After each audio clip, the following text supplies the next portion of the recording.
Buenas tardes, bienvenidos al edificio de la Concejalía de Juventud. Hoy inauguramos la 22 edición del Foro Universitario Juan Luis Vives y tenemos aquí con nosotros para agradeceros vuestra presencia aquí en este curso al concejal de Deportes y Juventud del Ayuntamiento de Valencia, don Cristóbal Grau Muñoz.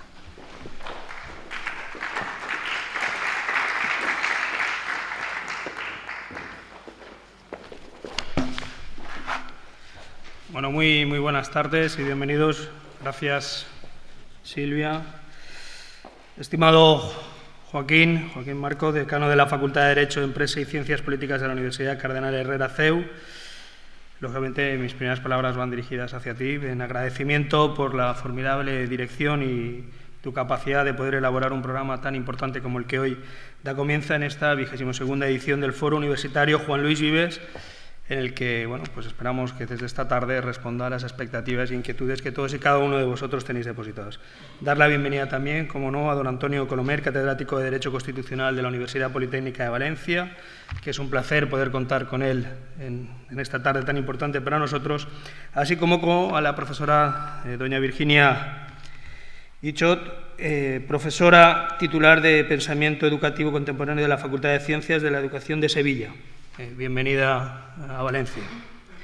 Como decía, hoy damos comienzo a esta 22ª edición del Foro Juan Luis Vives, un reto que inició la ciudad de Valencia ya por el año 1993, y con muchísima ilusión, dirigida al público como el que hoy formáis parte. Yo os puedo decir que en aquellas primeras ediciones también tuve oportunidad de participar. Bueno, y desde aquel momento lo que hemos intentado, edición tras edición, desde el Ayuntamiento, desde la ciudad, es que no perdiésemos de vista que este espacio debía ser un espacio para completar la formación, un espacio para generar la reflexión y el diálogo entre nuestros jóvenes, ¿no?, sobre aquellos temas que entendemos, ¿no?, que merecen un tratamiento especial, que pueden o no estar de actualidad, pero que creemos que de alguna forma van a enriquecer un periodo de formación tan importante como el que estáis viviendo en estos momentos.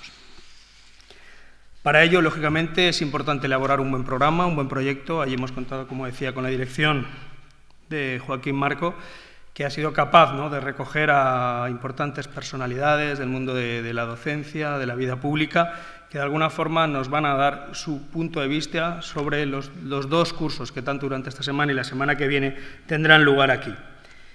Este año la temática hemos entendido que giraba alrededor de Europa, y con ese nombre de Es sobre Europa y es sobre ti, hemos querido de alguna forma analizar todo lo que en estos momentos influye Europa en nuestro día a día, es decir, como una institución que está prácticamente presente en todas y cada una de las decisiones, en todas y cada una de nuestros momentos.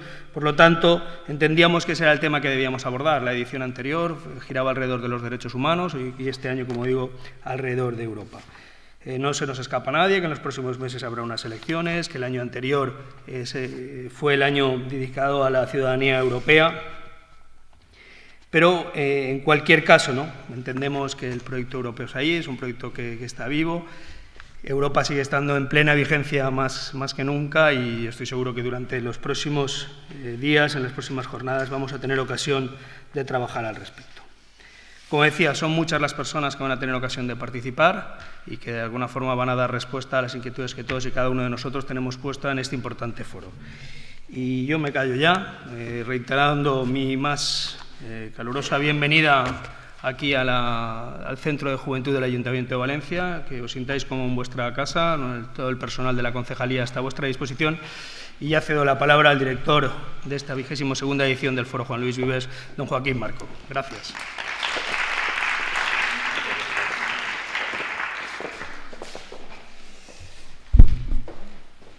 Buenas tardes. En primer lugar, como ya ha dicho el concejal, bienvenidos al inicio de esta actividad que cumple 22 ediciones, y quien les habla ha tenido oportunidad de participar en el foro primero como alumno, luego como profesor y en esta edición como director. Creo que ya no me queda nada más por recorrer, con lo cual tal vez ha finalizado aquí mi experiencia con el foro, ¿no? Quien tiene que estar agradecido soy yo. Quiero agradecer al Ayuntamiento y lo quiero personificar en don Cristóbal Grau, la posibilidad de que me hayan concedido ser el director del foro. Es una actividad con largo recorrido, como indica el número de años que se viene celebrando, y es una actividad de calidad y de reconocido prestigio. Considerando que este año 2013 que ha finalizado era el año de la ciudadanía europea, y que 2014 cuenta con unas elecciones europeas, probablemente las más importantes de la historia de la Unión Europea, decidimos que la temática del foro de este curso fuera sobre Europa, lo que es decir, sobre nosotros. Los más jóvenes tenéis que pensar que habéis nacido en un país que vive en democracia y que está integrado en la Unión Europea, pero que no siempre fue así y que los que tenemos un poco más de edad hemos vivido esa realidad de otra forma. Lo que es cotidiano para vosotros hoy no lo era tanto para nosotros antes y queríamos poner en valor esa realidad. Esa puesta en valor toma forma en el primero de los cursos, el que empieza hoy. Y ya por título, si de verdad sabes lo que significa tener la ciudadanía europea. Ser ciudadano o ser ciudadana europeo es algo que va más allá de lo que muchas veces percibimos y que vamos a intentar transmitiros a todos y a todas vosotros y a todas vosotras con las conferencias que se van a celebrar en los próximos días. Mi primer agradecimiento era para el Ayuntamiento, para el concejal y para todo el equipo de personas que ha trabajado con él y que ha trabajado conmigo y nos ha puesto muy fácil la posibilidad de organizar un curso de estas características.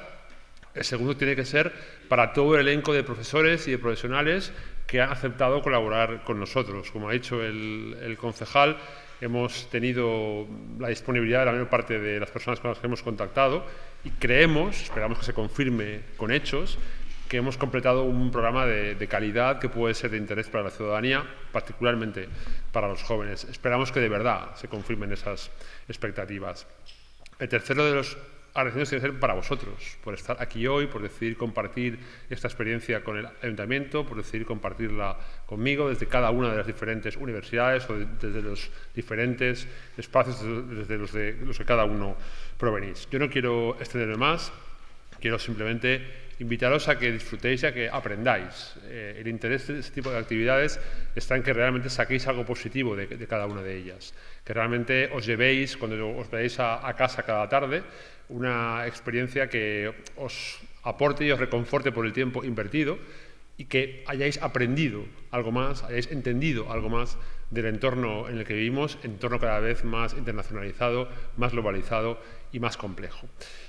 Por tanto, esa es mi reflexión, ese es mi interés. Durante los próximos días me veréis por aquí junto con Marta Pérez, que es la coordinadora del foro, que subirá ahora con el primero de los ponentes.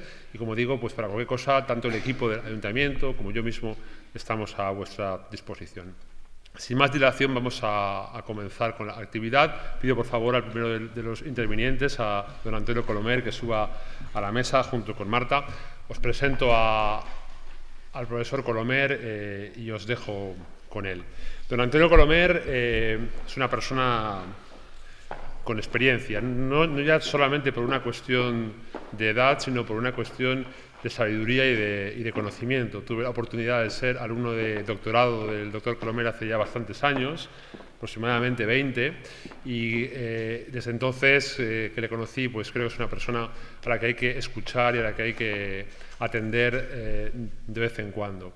Don Antonio Colomer, como he explicado ya, es el concejal Grau, es catedrático de Derecho Constitucional de la Universidad Politécnica de Valencia, porque aunque parezca raro que haya Derecho Constitucional en la Politécnica, lo hay, porque hay un grado de Gestión y Administración Pública y ahí hay profesores de Derecho, entre ellos don Antonio Colomer.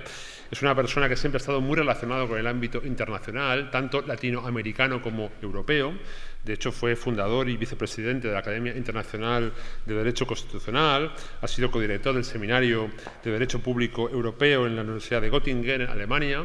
Es una persona con una profunda presencia en los países latinoamericanos. Estoy seguro de que no hay país de Latinoamérica que no haya pisado el doctor Colomer y en el cual tenga un buen recuerdo de él y en el cual haya podido comparar las relaciones entre esos países y las relaciones que existen en Europa hoy.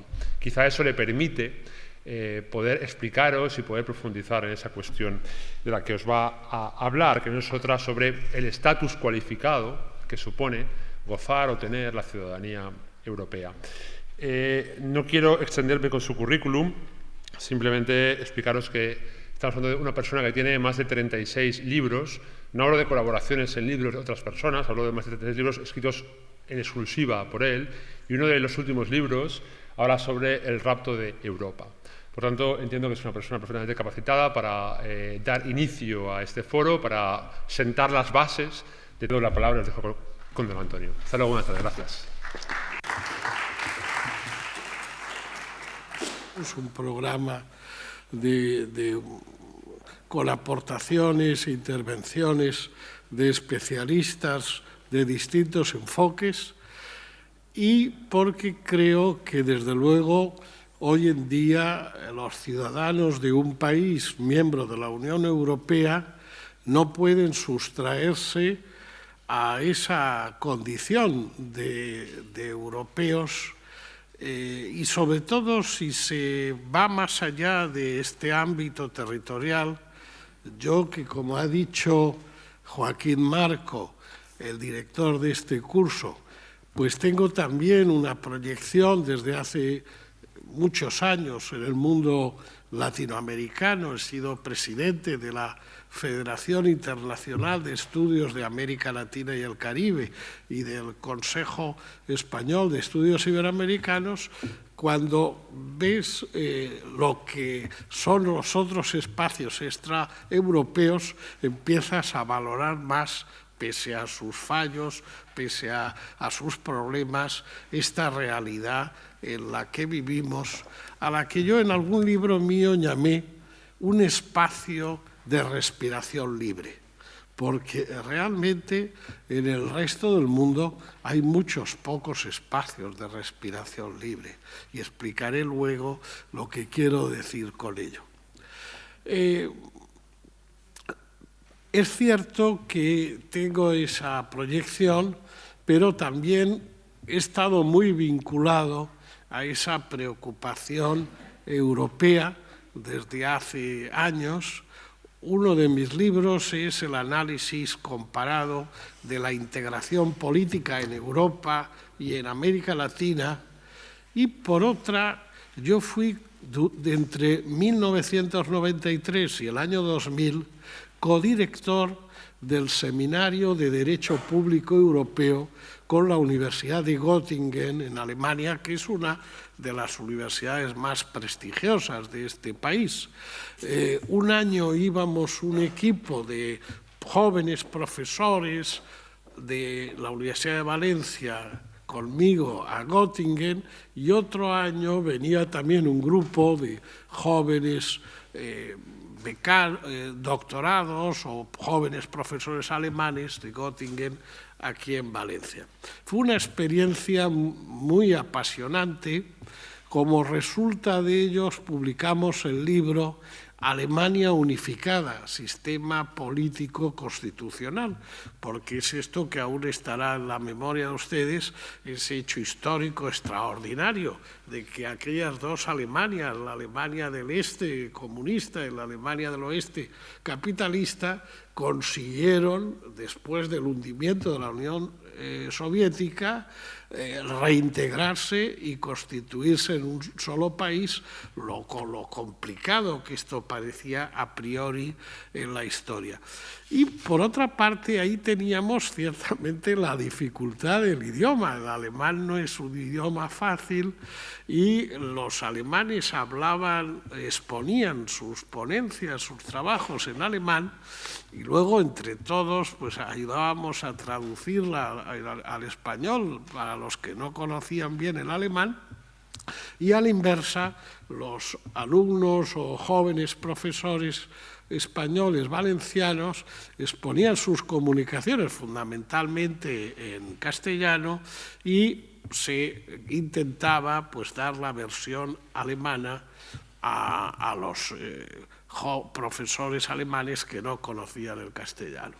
A veces pues recurríamos al inglés, al francés o al italiano para comunicarnos de acuerdo con los idiomas que conocían unos y otros.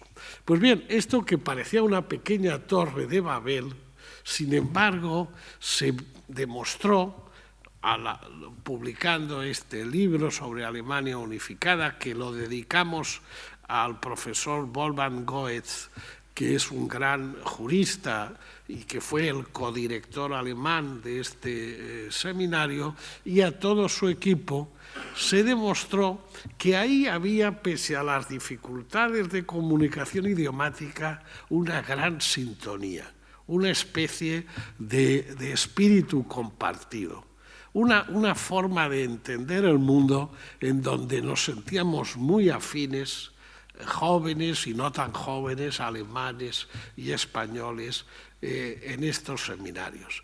Y es ahí un poco a raíz de este seminario en donde yo acuñé esa fórmula del espacio de respiración libre, que representaba el espíritu europeo, la idea del valor de la democracia como forma de legitimidad del poder, las garantías de los derechos y los deberes que una justicia independiente e imparcial garantiza a los ciudadanos, pese a que se equivoque y que haya fallos, pero hay una conciencia generalizada que no hay en otras partes del mundo, de que si uno pide que se le haga justicia en un pleito, realmente va a poder conseguir que esa justicia, aplicando leyes que tienen una legitimidad democrática, se les aplica. Y en suma, la idea de la dignidad de la persona como valor supremo, fundamento del orden político y del orden jurídico constitucional, en el que se está compartiendo por todos los europeos. Esto que hoy en día parecería casi algo obvio, en el que todo el mundo estaríamos de acuerdo, los que tenemos más años que prácticamente todos los que están en este salón o conocimientos de la historia europea, sabe que en Europa en los últimos 100 años, precisamente este año se celebra el centenario del comienzo de la Primera Guerra Europea, de 1914.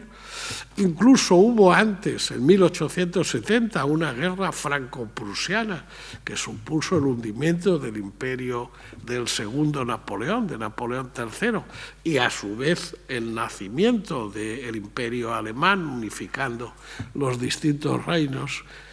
Y no solo hubo esa terrible Primera Guerra Mundial entre Francia por un lado, apoyada por Inglaterra y por otros países, y por otro Alemania y el Imperio Austrohúngaro y demás, con aquellas terribles escenas de las batallas donde murieron millones de personas, sino que terriblemente acaba la guerra en el 18 y en el 39 se desencadena otra guerra, la Segunda Guerra Mundial, cuyo detonante es también el enfrentamiento entre Francia e Inglaterra y Alemania por otro lado.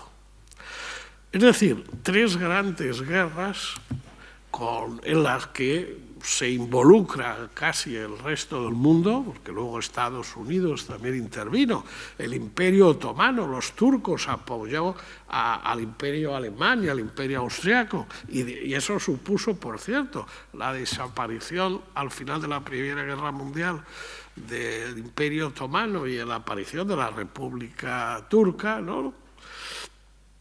Pues bien, hoy en día solo un loco, solo alguien que desgraciadamente necesitaría un tratamiento psiquiátrico de lo más radical, en cualquier país europeo, incluido Francia y Alemania, puede pensar que es posible una hipótesis de guerra entre Francia y Alemania. O sea, se ha producido una mutación absoluta de elementos clave de la historia europea, como era esa hipótesis de enfrentamiento, lo que yo siempre he llamado el guerracivilismo europeo, porque era una guerra civil europea entre propios europeos. Claro, nosotros también lo hemos vivido en nuestra propia carne. Y si hubiera que apuntar ya a algún beneficio, si hubiera dudas sobre los beneficios de la Unión Europea, aparte de otras dimensiones económicas, sociales o culturales, etcétera, etcétera, el primero de ellos es que hoy en día no hay ningún europeo que no sea un alucinado que pueda creer que es posible en el seno de la Unión Europea un enfrentamiento de guerra civil entre los países europeos. O sea, eso ha sido, en un plazo de tiempo relativamente breve, una transformación radical sobre lo que fue esa guerra europea de mucho antes. Podríamos remontarnos a enfrentamientos bélicos entre los países europeos, pero también ya en el siglo XX con las dos guerras mundiales. Bueno, yo podría aportar otro argumento más familiar y más casero.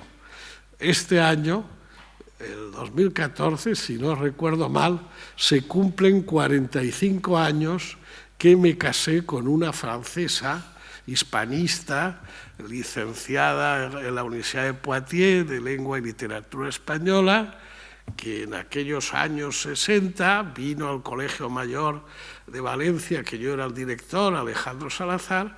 Bueno, pues de ahí salió una pareja que 45 años después aún está unida, que tiene 2 hijos, y yo con mis suegros muy queridos, pues solo he podido hablar con ellos en francés, y eso me ha hecho que también mi segunda lengua pues sea el francés, y he dado los cursos en la Academia Internacional de Derecho Constitucional en francés, y me siento muy próximo, por esas razones familiares, a Francia, pese a mi enamoramiento del mundo hispanoamericano. Es decir, que yo soy un poco atípico porque, ¿verdad?, apunto en distintas direcciones y en distintos frentes, pero cuando hablas a nivel de la gente sencilla, de la gente de la calle, te das cuenta que los valores, los comportamientos, aquello en lo que se cree en Francia, en Alemania o acá, es lo mismo, es fundamentalmente lo mismo. Y la idea del respeto, por ejemplo, a las minorías, aunque hayan siempre locos y exaltados, fanáticos, pero en general la creencia de que una democracia no solo es el derecho de las mayorías a gobernar, sino también la necesidad de que las minorías sean respetadas y puedan expresar sus posiciones, aunque sean minoritarias, con libertad y con respeto a esas actitudes diferenciales. Eso es algo fundamental que nace del origen de los valores europeos, que vienen de la idea del respeto a la ley, de la idea de la expresión libre de las propias convicciones y de la idea de la legitimidad democrática como el régimen absolutamente fundamental. Algo que, bueno, podríamos encontrar sus raíces en la democracia ateniense, en el mundo griego, en Aristóteles, en fin, en hace 2500 años, pero que hay una continuidad, sin lugar a dudas, pese a todas las historias de regímenes dictatoriales y demás. Hay lo mejor del espíritu europeo, ha estado siempre al servicio de esa idea de la libertad, del respeto del otro y de la importancia de la democracia como la participación de los ciudadanos para tomar las decisiones políticas y legislativas fundamentales en su propia comunidad. Por eso, la idea, cuando hablamos de ciudadanía europea, pues hablamos de una comunidad en la que se comparten estos valores y estos principios, aunque luego se puedan criticar ciertas prácticas. Y es verdad que en la coyuntura actual, en la coyuntura de crisis financiera, de crisis económica, de crisis monetaria, que ha vivido y aún vive Europa en estos últimos años, pues hay momentos para la frustración, para la incertidumbre, pero lo que no hay posibilidad es de renegar que esto se comparte profundamente y en esto no te diferencias de un finlandés o de un italiano o de un francés o de un alemán. Y en el ámbito universitario, ya que es un foro universitario, pues convendrá decir, yo siempre he defendido que una de las experiencias, a mi modo de ver, más exitosas de la actividad de la Unión Europea fue y es el programa Erasmus.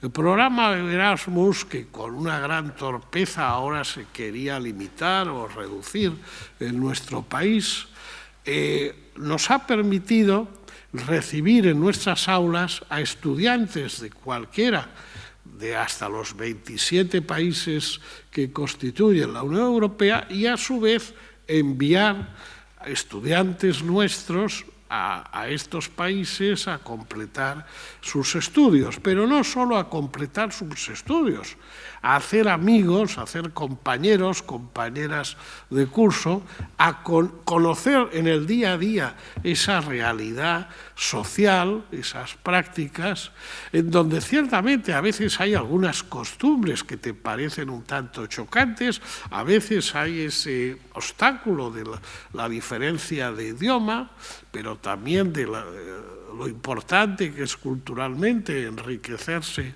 con el conocimiento de otras lenguas, pero en el fondo lo que es decisivo de esas historias es que este finlandés o esta finlandesa, por hablar de los países más lejanos, que vienen aquí, o nosotros, nuestros estudiantes o profesores que van a las otras universidades europeas, se encuentran en un clima cultural, social, en el que los valores fundamentales, las creencias fundamentales son plenamente compartidas. No se siente uno extraño en esas casas, a pesar de esa dificultad del idioma, a pesar de algunos cambios en los hábitos o en las costumbres. Y fíjense que esto se basa en un gran humanista europeo del siglo XVI, Erasmo de Rotterdam, que por cierto escribió un libro, El elogio de la locura, en una beta humorista e irónica, cuando hablaba de la locura y de sus compañeros de viaje, la intolerancia, la ceguera, etcétera, etcétera. Y en suma, lo que apuntaba Erasmo es la necesidad de encontrar el sentido común a esa realidad europea por encima de las locuras, de las extravagancias y los disparates que se puedan haber en unos o en otros. Hace el año, bueno, ya no es el pasado, porque fue en 2012, escribimos un libro, yo no sé si les han dado la portada y contraportada de este libro, Un nuevo rapto de Europa, las encrucijadas del Tratado de Lisboa. El Tratado de Lisboa es el que ahora está vigente en la Unión Europea. Y yo lo titulé, es un libro que yo he coordinado, pero en el que colaboran una serie de especialistas conmigo. Hablo de un nuevo rapto de Europa utilizando aquel viejo mito griego, que no sé si han visto en algún grabado, que es Europa, en la mitología griega, era la hija del rey de Tiro, una señora estupenda, ¿no? Clásica de pelo rubio y ojos azules, y Zeus, que es el padre de todos los dioses del Olimpo griego, en forma de toro, la rapta, la lleva sobre el lomo y hacen, por cierto, una parada en la isla de Creta, que como saben es parte de Grecia, no deja de ser simbólico cuando el detonante de la crisis actual ha sido pues, el gran problema del rescate de Grecia, pese a ser un pequeño país con un grado de endeudamiento extraordinario.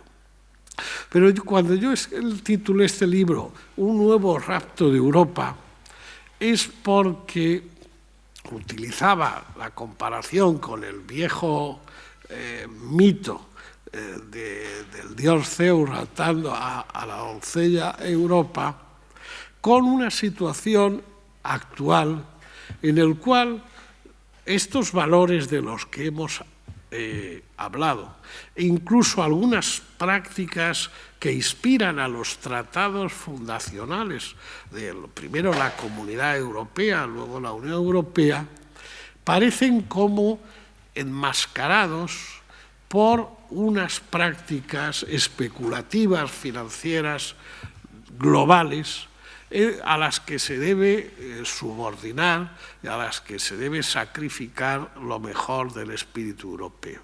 Y yo apuntaba ahí si no estaremos asistiendo a un nuevo rapto de Europa, ahora por el becerro de oro de ese mercado que todo lo sacrifica a los intereses monetarios, incluso a los propios países. Porque cuando se construye esa primera comunidad europea, con aspectos muy prácticos, la comunidad del acero y del carbón en su origen, y luego ya el Tratado de Roma, que es el que da origen a la comunidad europea en los años 50, creo que por una parte se quiere superar ya para siempre, está muy reciente el final de la Segunda Guerra Mundial, esas circunstancias que, como decíamos antes, puede hacer que al cabo de un par de décadas se vuelvan a dar las condiciones para otra catástrofe bélica en el suelo europeo. Y este objetivo, porque ahí estuvo Alemania, Francia, junto con Italia y los países llamados de Benelux, Holanda, Bélgica y Luxemburgo, estos 6 primeros países crean con esa vocación de acabar para siempre con el guerracivilismo europeo. Pero por otra, también es cierto, hay que reconstruir Europa, devastada por la Segunda Guerra Mundial. Y ahí hay que colaborar en poner en común recursos fundamentales, por ejemplo, estos del carbón y del acero, luego el de la energía atómica también, y desde el principio diciendo que se está abierto a la integración de otros países europeos, solo con esa condición de que sean europeos. Y a partir de 2 principios que son fundamentales en esa construcción europea. El principio de solidaridad y el principio de subsidiariedad.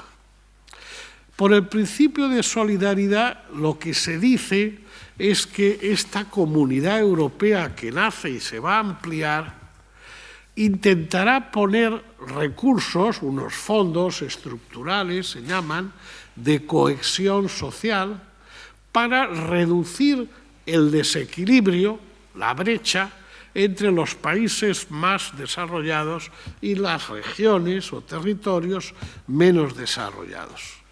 Y de hecho, hay que decir que países como Grecia o como Irlanda o como Portugal o España hemos sido muy beneficiados cuando nos integramos de esos recursos de cohesión, porque todo país que no llegaba a alcanzar el 95% de la renta media europea, era beneficiario de estos importantes recursos financieros europeos para mejorar sus infraestructuras, sobre todo relacionadas con el transporte y las comunicaciones.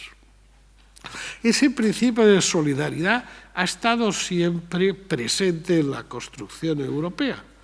Incluso ahora, con todos los errores, el rescate de Grecia y el rescate de Irlanda o de Portugal ha hecho que estos países tengan posibilidad de salir adelante en medio de una situación terrible gracias a la aportación europea, que es cierto que a cambio les ha exigido ajustes muy duros, quizá excesivos en algunos casos, o sin valorar el sacrificio humano que para sus poblaciones se exigía. Pero es que posiblemente no hubieran podido salir de esa situación si no es con esos recursos financieros que la Unión Europea, además en unas condiciones enormemente generosas en cuanto a intereses, o sin el papel que el Banco Central Europeo ha realizado también de apoyo a las bancas nacionales, sobre todo a las bancas nacionales con dificultades.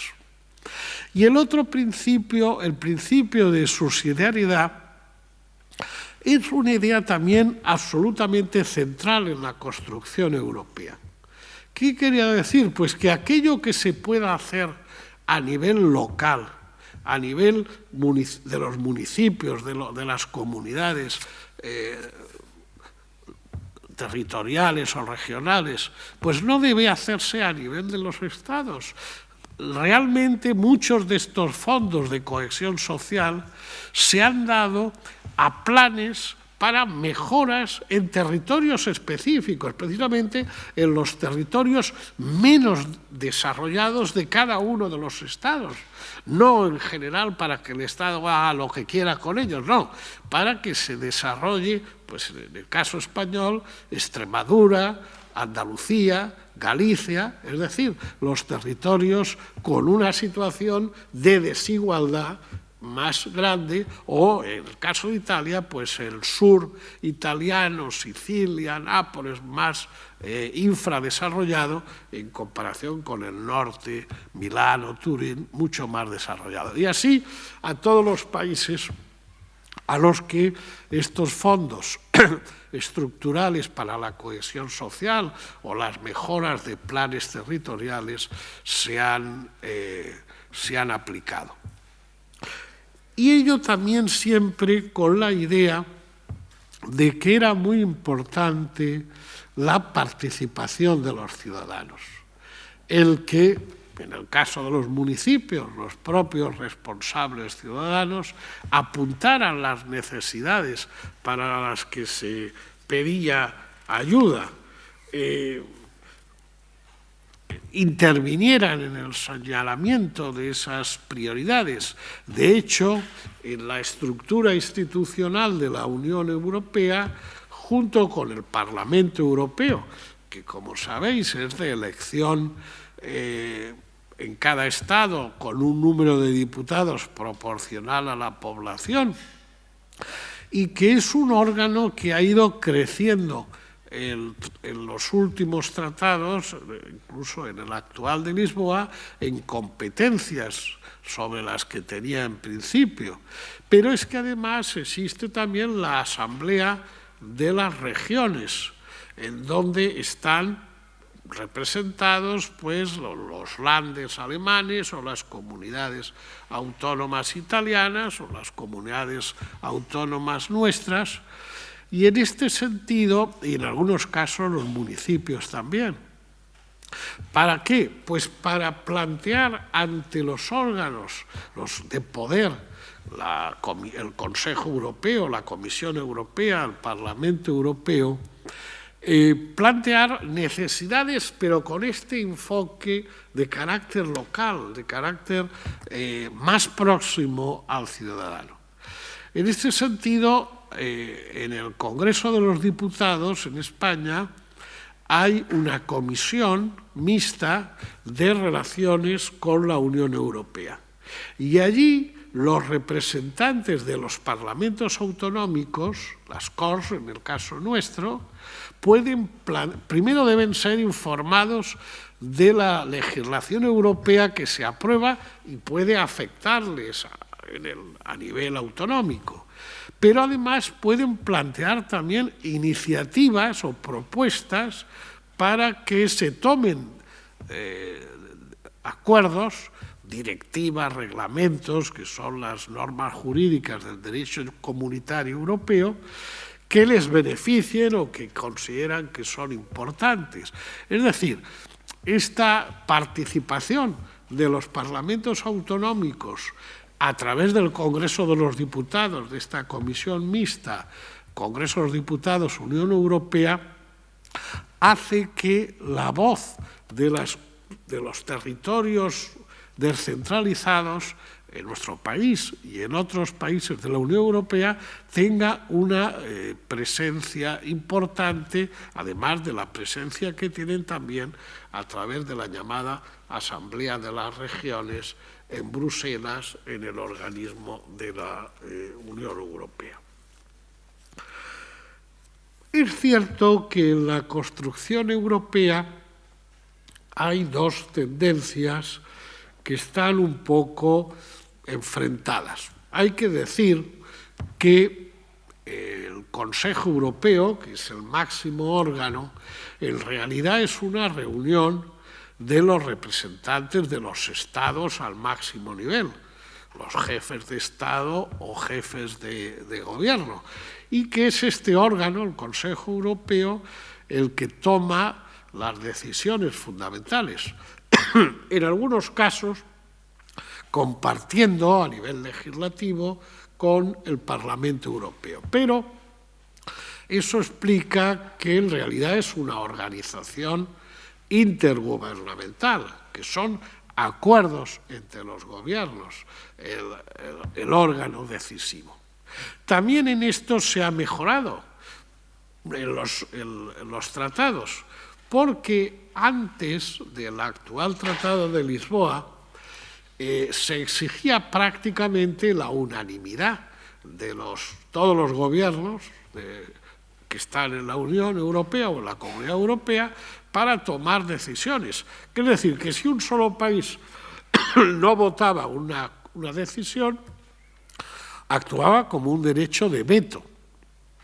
Se le podría presionar, y de hecho se le presionaba para que cambiara su decisión, pero si se mantenía firme, bloqueaba la toma de ese acuerdo.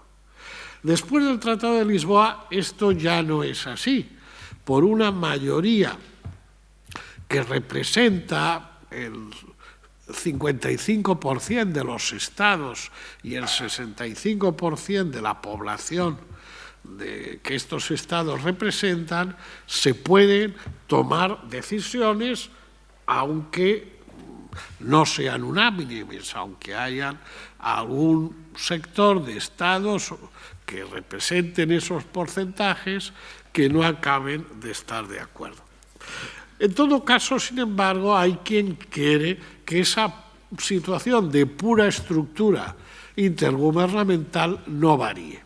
Y por otro, hay otra posición que quisiera incrementar la integración europea y que se pensara en un horizonte federal o federalista de la Unión Europea con un Parlamento Europeo que es de origen democrático, pero que tuviera aún muchas más competencias, como tienen los parlamentos nacionales, y que hubiera un gobierno europeo que surgiera del respaldo de ese Parlamento Europeo, que tuviera realmente una voz política común, porque uno de los problemas de la Unión Europea es la tremenda dificultad y lentitud para tomar decisiones, tomar acuerdos. Hay que conciliar intereses muy diversos, hay que coordinar voluntades muy distintas. Felipe González, que presidía, o preside aún, no lo sé, un grupo de reflexión sobre hacia dónde va Europa en el horizonte 2020-2030, decía que era un verdadero infierno tomar decisiones en la Unión Europea y que era, al fin y al cabo, pues siempre hacer informes, alargar, crear comisiones, pero esa falta de rapidez que debe tener un órgano político para tener una política dinámica de potencia mundial, como es económicamente la Unión Europea, pero es un enanito político. Es un cuerpo de gigante económico, pese a todos sus problemas, es un gigante económico, es un mercado de casi 600 millones de habitantes con un nivel de vida muy alto y un volumen de intercambio comercial enorme, pero es un enanito político porque aunque se ha creado una especie de vicepresidencia, relaciones exteriores y de defensa, la verdad es que la voz no es unánime de la Unión Europea en el mundo y hay posiciones enfrentadas, y está el caso del Reino Unido, que siempre se ha dicho, bueno, De Gaulle ya lo dijo, que era una especie de quinta columna que se había metido en el corazón de Europa para debilitarla y espiar a favor de los Estados Unidos, ¿no? De hecho, el Reino Unido no está en el euro y está siempre pidiendo excluirse de determinadas políticas comunes de la Unión Europea y tener un estatus diferencial, pero eso sí, beneficiarse de todo lo que le interesa de estar en uno de los clubes económicos más poderosos del mundo, como es la Unión Europea. Bien, esta segunda posición, la de integración, funciona también en la línea de querer potenciar el valor de la ciudadanía europea e incrementar la participación de los ciudadanos europeos en muchos ámbitos de decisión, no solo a través de estas elecciones al Parlamento Europeo, que celebraremos en el mes de mayo próximo, y que el Parlamento puede ser una caja de resonancia de iniciativas y de propuestas, y tiene también competencias de control, por ejemplo, para aprobar la composición de la Comisión Europea, y es colegisladora con el Consejo Europeo en una serie de materias. Pero de lo que se trata, en suma, es de rescatar aquella esperanza que se creó cuando se pensó que iba a ser aprobado el llamado Tratado para la Constitución Europea. Ese tratado, que fue ratificado por más de 17 países, al final fracasó porque en los Países Bajos, en Holanda y en Francia, hubo unos referéndums que votaron negativamente a él.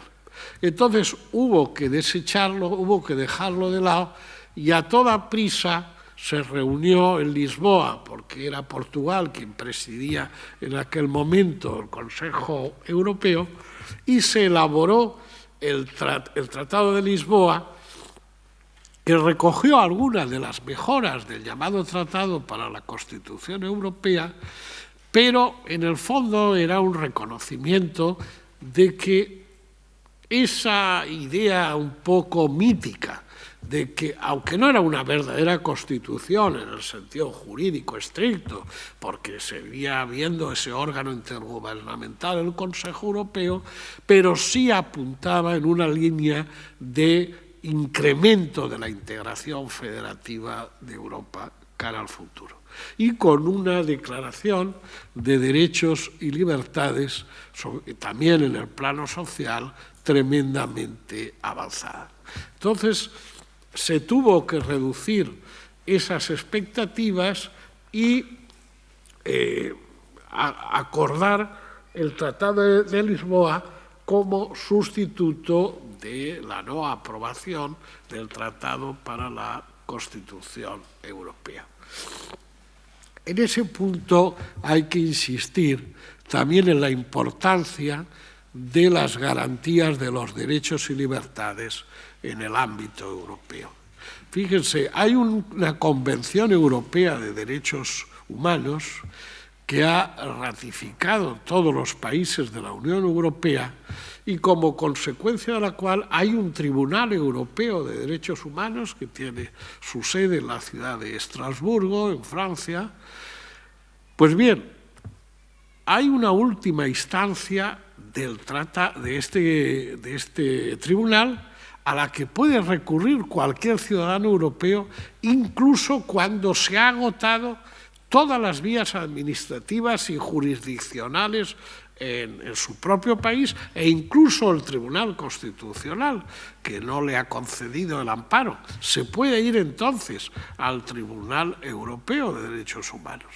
Y el Tribunal Europeo de Derechos Humanos ha condenado en bastantes ocasiones a distintos Estados europeos porque consideró que no se establecieron las garantías efectivas de la tutela judicial de los derechos fundamentales de la persona.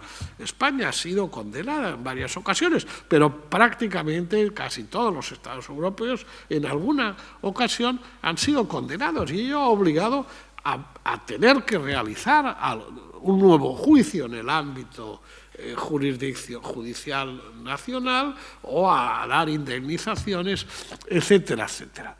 Posiblemente en ninguna parte del mundo hay un sistema de Tribunal de Justicia Internacional en el ámbito de los derechos humanos que sea tan efectivo como es el europeo. Hay otros, el Tribunal de San José Interamericano de Derechos Humanos, pero no funciona, o funciona mucho peor, y en otras partes del mundo. Es decir, el sistema de garantías de los derechos de los ciudadanos europeos es el más exigente de todo el mundo, incluyendo por descontados los Estados Unidos, Japón, Australia o Canadá, por hablar de países extraeuropeos con sistemas judiciales bastante evolucionados. Pero, en última instancia, a lo que nos interesa apuntar respecto a la ciudadanía europea es que, junto a estas garantías de los derechos, se pretende que los ciudadanos europeos puedan intervenir siempre que consideren que tienen algo que decir respecto al funcionamiento de la Unión Europea. Para ello también se creó en el año 94, aunque surge de un artículo del Tratado de Ámsterdam del año 92, en el 94 se aprueba el Estatuto del Defensor del Pueblo Europeo, que lo elige el Parlamento Europeo.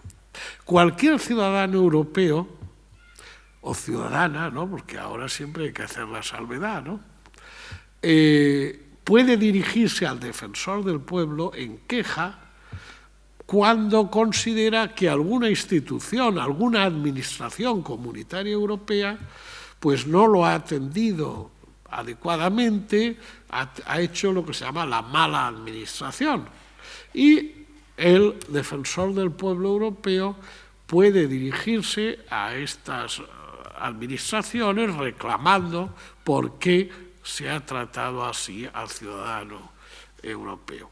Es cierto que no puede plantear un ciudadano europeo al Defensor del Pueblo Europeo cuestiones de funcionamiento de las administraciones o instituciones de su propio país, porque se entiende que para eso ya hay el Defensor del Pueblo o el Ombudsman, es decir, el órgano correspondiente nacional, solo en lo que tenga que ver con decisiones de los órganos europeos. Pero es cierto que esta institución también promueve esa mayor participación ciudadana. Y en este sentido hubo un un programa de la Unión Europea, el programa D, de democracia, diálogos y debates, por el que se quería incrementar precisamente esa participación de los ciudadanos europeos. Y también se aprobó en el 2011, hace muy poco, los reglamentos de la llamada Iniciativa Ciudadana Europea. Desde el punto de vista jurídico, este es un avance importante, porque reuniendo los requisitos que ahora les diré, los ciudadanos europeos pueden dirigirse o al Parlamento Europeo o a la Comisión Europea proponiéndole que ponga en marcha una iniciativa legislativa en materia relacionada con el desarrollo de los tratados. Claro, el desarrollo de los tratados es cualquier materia, ¿no? Lo que se necesita es que esa iniciativa la firme 1 millón de ciudadanos europeos que pertenezcan a una cuarta parte de los Estados miembros. Como ahora son 27 Estados, se entiende que esa cuarta parte serían 7 Estados. Es decir, hay que reunir 1 millón de firmas de como mínimo 7 Estados de la Unión Europea para que esa iniciativa legislativa funcione.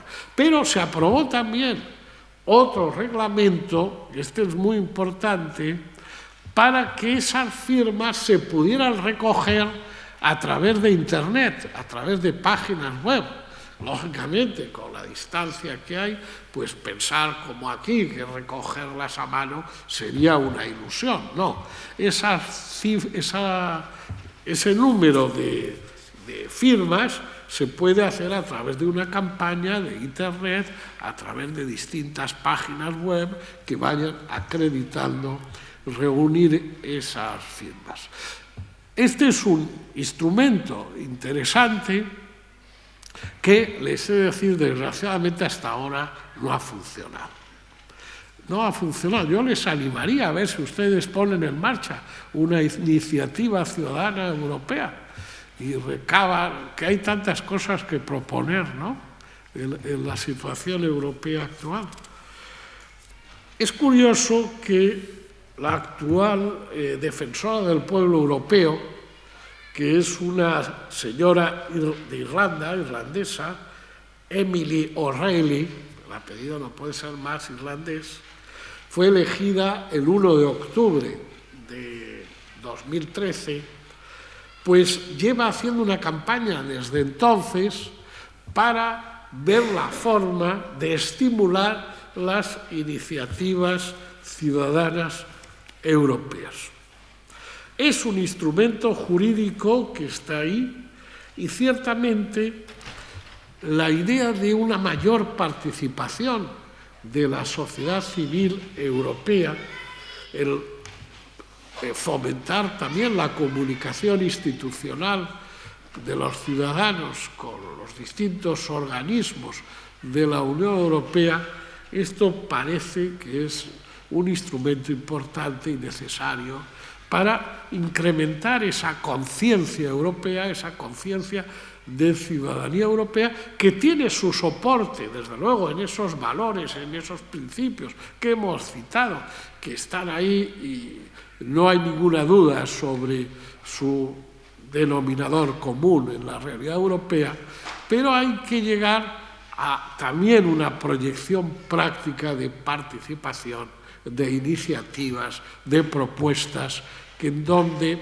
más allá de las instituciones, sea la propia sociedad civil, la propia ciudadanía, la que hable e intervenga.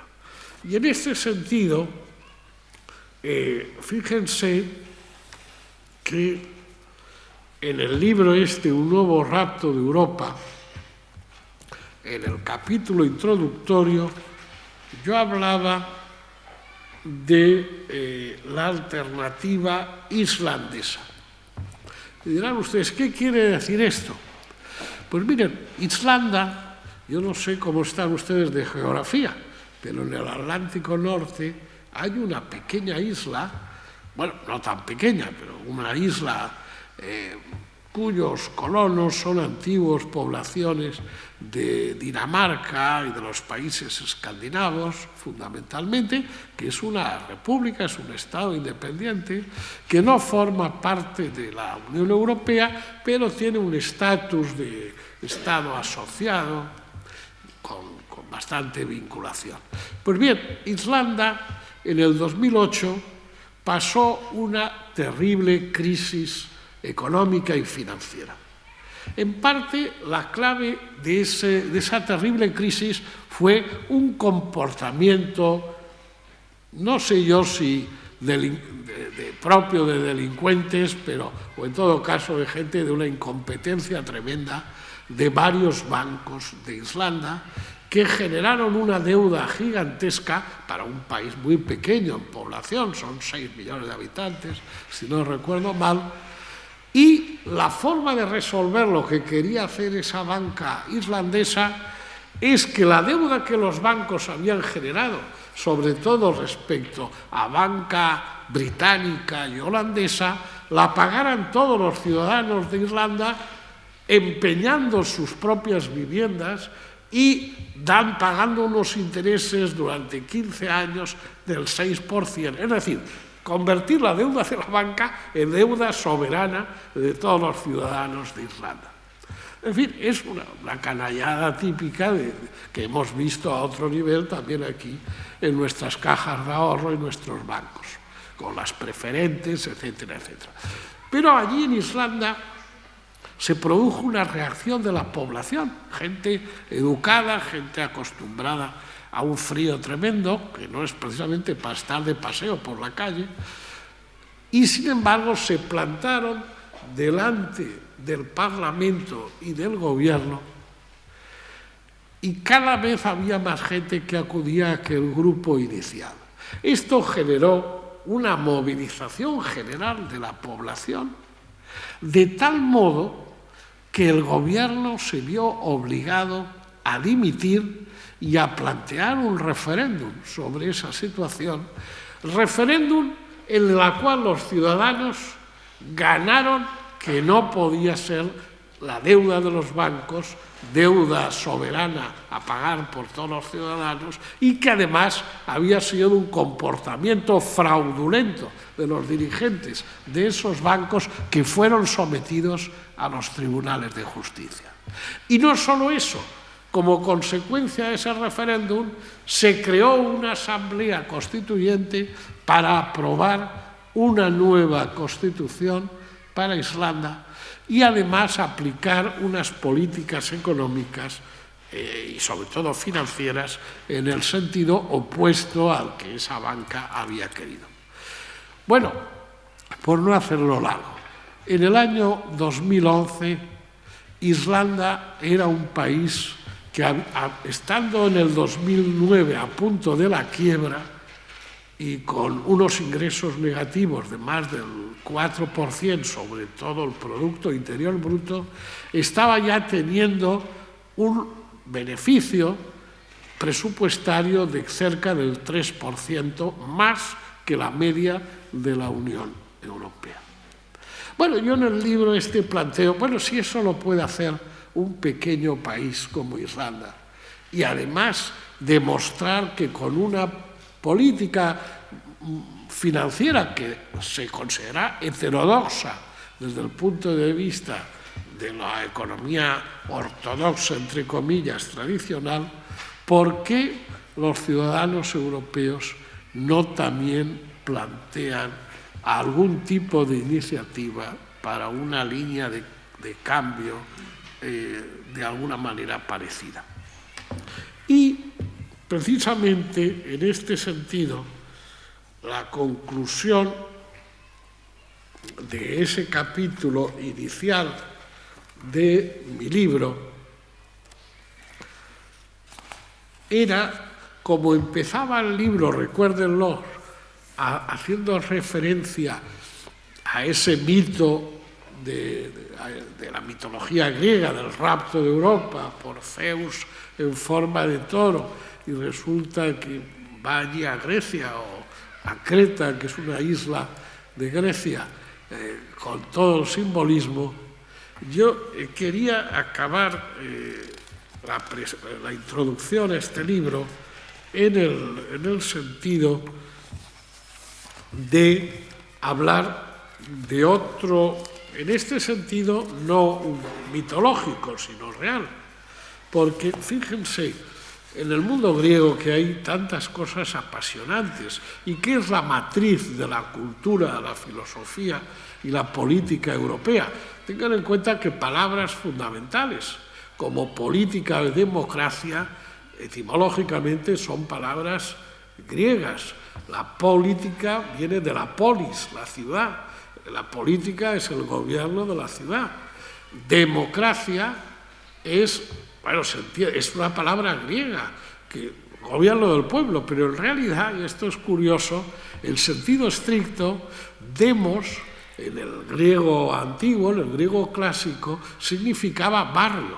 La ciudad de Atenas estaba dividida en 100 barrios y a través de los barrios es a través de los que se hacía la participación ciudadana o en forma de sorteo aleatorio para ocupar ciertas magistraturas o en la elección para una serie de órganos de gobierno. Estamos hablando de la Atenas del año 500 antes de Jesucristo, de hace 2500 años. Ahí nace la democracia.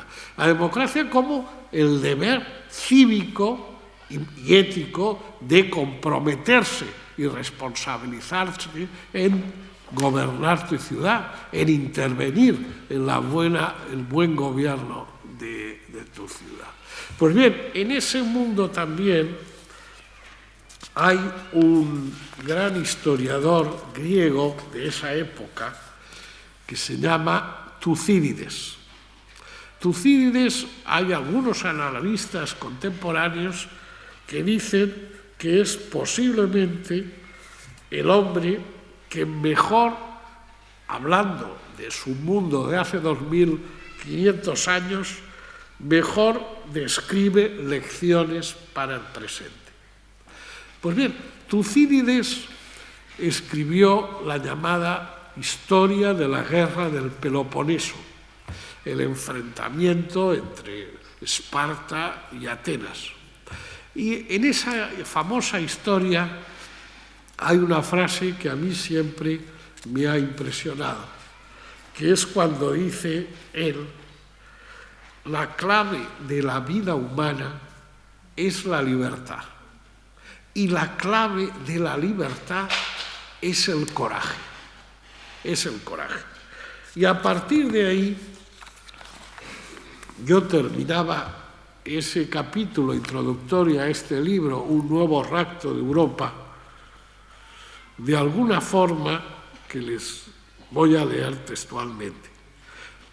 Escribía ahí: si realmente queremos emprender, pueblo europeo y dirigentes políticos europeos, esa tarea formidable de regenerar a Europa, de reiniciar Europa, de constituir su voz propia y autónoma, no solo al servicio de sus intereses, sino también de sus principios más profundos sobre el valor de la democracia, la dignidad de la persona, las garantías de sus derechos y libertades, tendremos que asumir un gran desafío. Tendremos que poseer el coraje para desafiar a esos especuladores perversos, a esos raptores sombríos que sobrevuelan el horizonte europeo, dispuestos a enriquecerse sobre nuestra propia ruina, y habrá que derrotarles. Muchas gracias.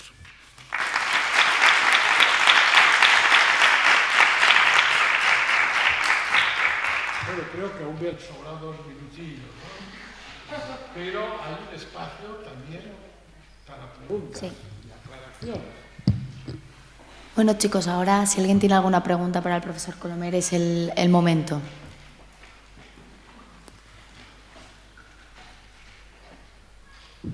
primera, que es la más difícil de todas, romper el fuego.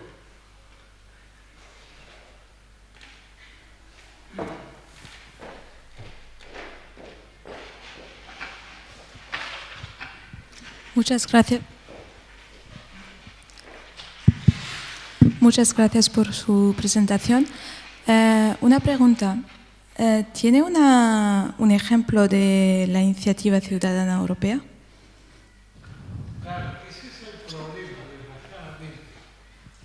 Que yo sepa, a no ser que sea algo muy reciente o que se esté elaborando en este momento, bueno, los reglamentos se aprueban al final del 2011, ya en diciembre, ¿no? Podríamos decir que es a partir del 2012 que podría haberse planteado. Perdón, sí. Sí, les decía que los reglamentos que regulan la iniciativa ciudadana europea,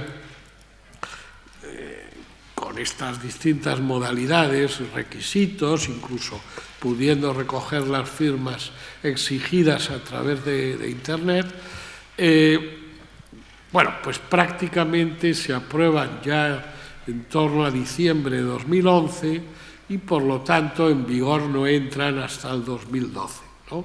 Es cierto que es una legislación muy próxima, pero hasta lo que yo sé, desgraciadamente, hasta la fecha de hoy no se ha promovido, no se ha presentado ninguna iniciativa ciudadana europea acogiéndose a estos reglamentos. Y lo que les decía, porque estuve leyéndolo estos días pensando en esta reunión de hoy, es que la actual defensora del pueblo europeo, que es muy reciente su nombramiento, que es desde finales del 2013, es decir, pues sus primeras gestiones, sus primeros movimientos como institución han sido precisamente para decir que hay que promover,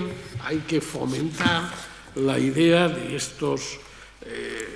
estas iniciativas ciudadanas europeas, porque se da cuenta de la importancia que puede tener tales iniciativas. Hay otros vehículos de participación, ¿verdad? Los foros de ciudadanía que puede convocar la Comisión Europea, los debates que se pueden hacer a nivel local, municipal o regional, pero la iniciativa legislativa ya es un instrumento jurídico, porque, claro, una iniciativa respaldada por 1 millón o más de firmas europeas no podría desecharse así como cualquier cosa. A quien fuera dirigida, la Comisión, por ejemplo, tendría que pensárselo muy bien antes de no presentar, a su vez, una proposición, una iniciativa legislativa en el sentido que estos ciudadanos europeos plantearan, ¿no? Es un poco decepcionante de que aún no se haya utilizado, pero también es cierto que a medida de lo que son los plazos europeos, que siempre son lentos, recuerden esto que decía Felipe González de la diabólica lentitud de las instituciones europeas, pues ojalá este 2014 fuera el momento de que se plasmara alguna iniciativa y ojalá entre esos 7 países que como mínimo tienen que estar representados, pues figure también un grupo de ciudadanos españoles, ¿no? Ciudadanos y ciudadanas. También el reglamento, bueno, es muy complejo. La cantidad de firmas de ciudadanos de un país depende de la población total del país, ha de ser más o menos grande. Pero bueno, esos son detalles ya reglamentarios que se verán en el momento de aplicar esta iniciativa, ¿no? Pero en esta situación nos encontramos hasta ahora. Más cosas. Aquello que siempre quisieron saber sobre la Unión Europea y no pudieron preguntar. Esta es su oportunidad. ¿Alguno de ustedes ha sido alumno Erasmus? ¿No hay ningún alumno Erasmus? Ahí se demuestra el éxito de Erasmus. La primera y hasta ahora, espero que no, la última en preguntar. Porque ya ha introducido a través de esa experiencia la importancia de esa convivencia de los pequeños. A ver, a futuros alumnos o alumnas serán presentes, son la mayoría, ¿no? De esa mayoría. ¿Qué quieren saber sobre todo este tipo? Las veo muy sonrientes, pero eso no es suficiente.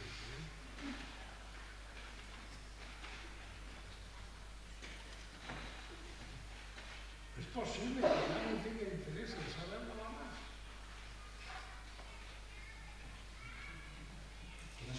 Bueno, sí, es solo, ¿no?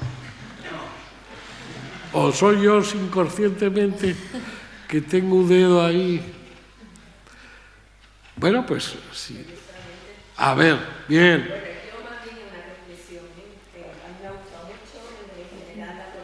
Con el micrófono para que lo oigan todos. Sí, bueno, se escucha, ¿verdad? Bueno, más bien es una reflexión, felicitándole también por la ponencia, y es que yo lo que advierto es que realmente no se han hecho esfuerzos reales para crear un sentimiento de ciudadanía europea entre lo que podríamos llamar los ciudadanos de a pie de los diferentes estados nacionales.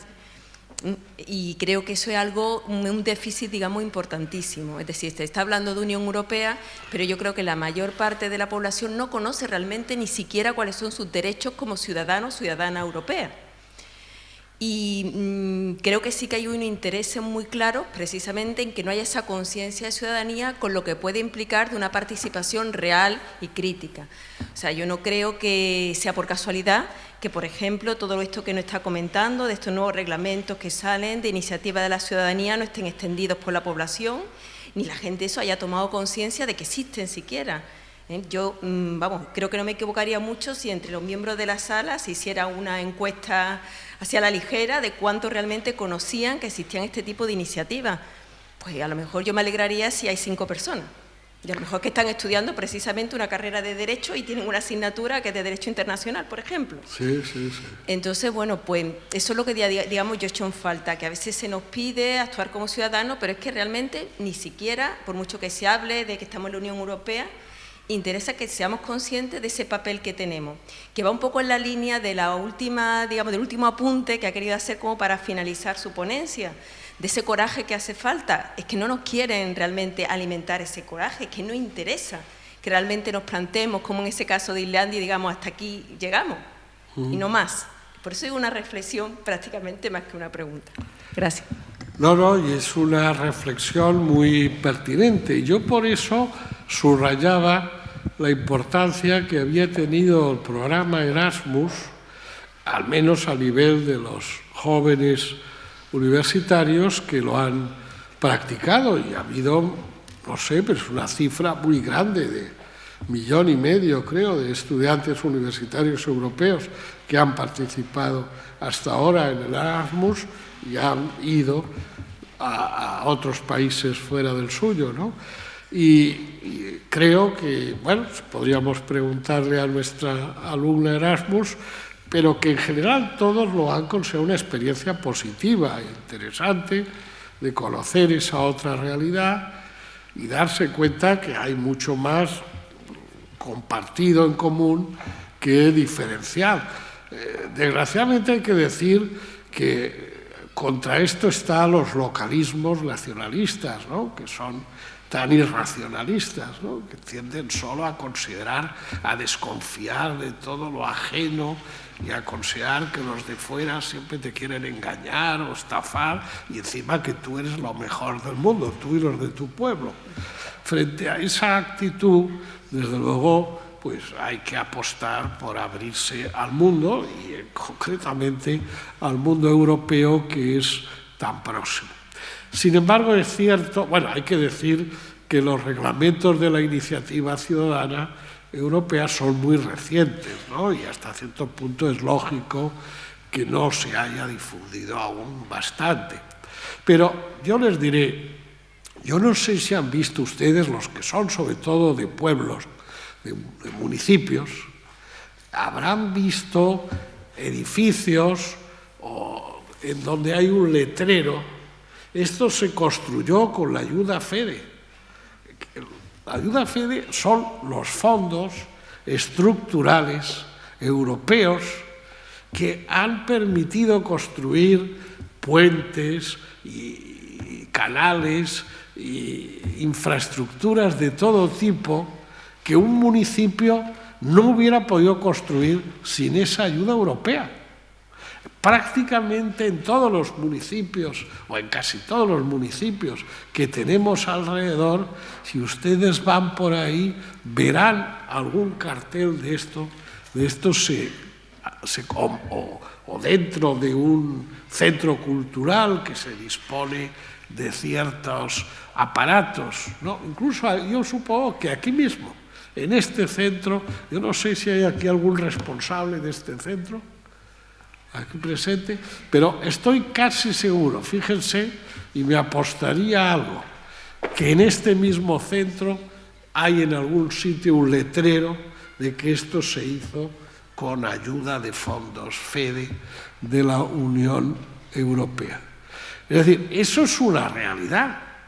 Gracias a eso los países menos desarrollados, se está hablando ahora mucho de la importancia del corredor mediterráneo, nada menos para que desde Algeciras haya en un ancho de vía de ferrocarril europeo transporte de mercancías que desde Algeciras llegue hasta Estocolmo.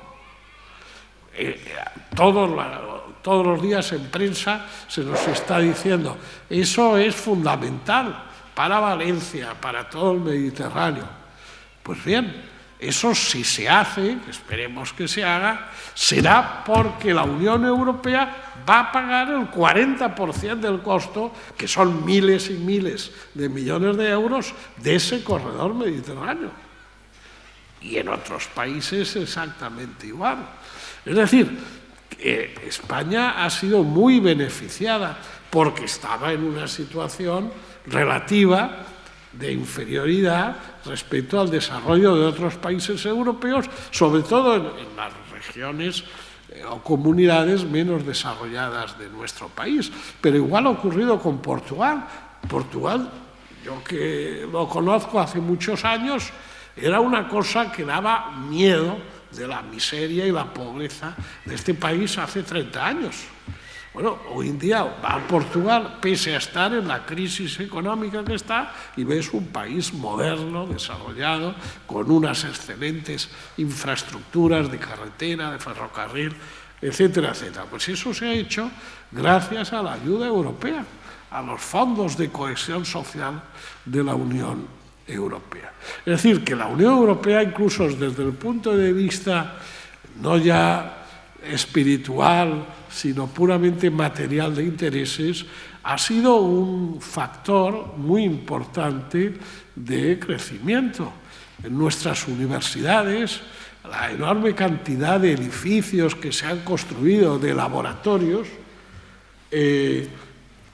casi todos ellos han sido posibles realizarlos en parte, claro, en parte con fondos propios, pero en parte con fondos de la Unión Europea, de estos fondos de infraestructuras y cohesión social. Es decir, estamos, sin darnos cuenta, beneficiándonos todos los días, en hospitales, en otras, de ayudas de la Unión Europea, y ahora mismo, con todos los problemas, también el comportamiento del Banco Central Europeo, cuando dijo frente a la especulación ante la situación económica de los países más débiles con el euro, cuando el presidente o director del Banco Central Europeo dijo: el Banco Central Europeo hará todo lo que sea para sostener el euro y no aceptará que se especule con la situación de la deuda soberana de estos países. Eso acabó con el problema de aquella deuda que llegamos a tener a 700, creo que era 700 puntos, y ahora está a 180. Sin esa decisión del Banco Central Europeo hubiéramos podido ir a la bancarrota del Estado.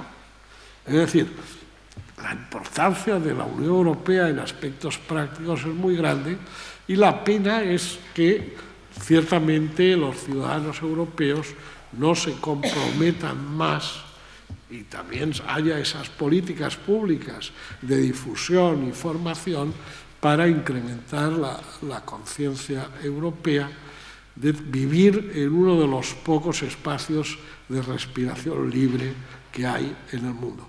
Esto no nos damos cuenta que lo es, pero vayan ustedes a África, a Asia, a América Latina y verán, vayan ustedes ahora a México, a Venezuela, a cualquiera de estos países, pese a que yo soy un enamorado de aquella tierra, pero es terrible vivir allí en estas condiciones de inseguridad, de falta de garantías de los derechos, de hambre incluso.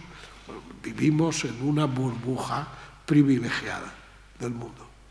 Y eso es parte de la construcción europea, por el cual también hay que decir que Europa tiene una gran responsabilidad de cooperar al desarrollo de esas otras partes del mundo, ciertamente.